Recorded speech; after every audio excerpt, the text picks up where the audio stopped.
लोकसभा चुनाव पर मायावती की एक चलो नीति। ना इंडिया ना एनडीए में शामिल होंगी मायावती।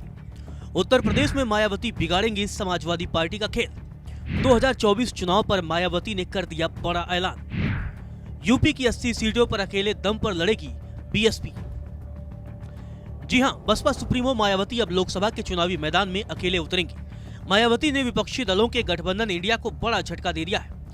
एक समय इंडिया गठबंधन मायावती को अपने पाले में लाकर बीजेपी का मुकाबला करने की योजना बना रही थी, लेकिन मायावती ने दो टूक शब्दों में कह दिया है कि गठबंधन की वजह से बसपा को नुकसान उठाना पड़ता है।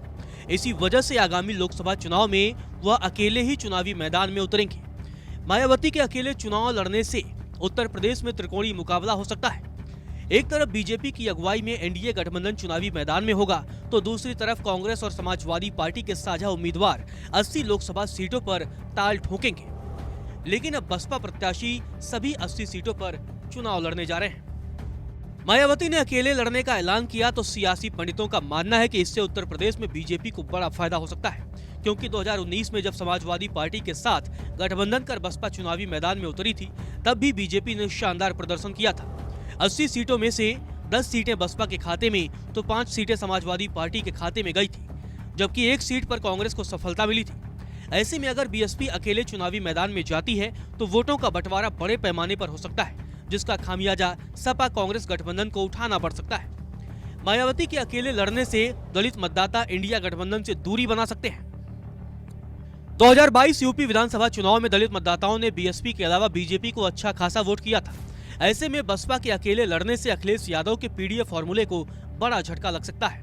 अखिलेश यादव पिछड़ा, दलित और अल्पसंख्यक वोटों की वकालत कर रहे हैं, लेकिन अब दलित मतदाता समाजवादी पार्टी को झटका दे सकते हैं। अगर ऐसा होता है तो निश्चित ही इसका सीधा लाभ चुनाव में बीजेपी को मिल सकता है।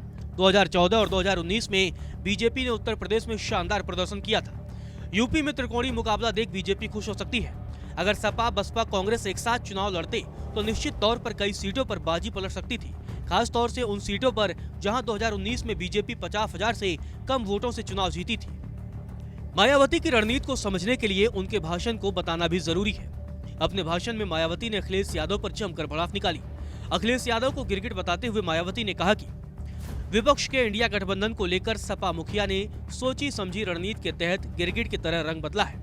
पिछले महीने आकाश आनंद को उत्तराधिकारी घोषित करने के बावजूद ये प्रचारित किया जा रहा है कि बीएसपी प्रमुख संन्यास लेने वाली है। ये फर्जी और गलत खबर है। ईवीएम में धांधली को लेकर बीएसपी दुखी और चिंतित है। देश में आम चुनाव की घोषणा होने वाली है।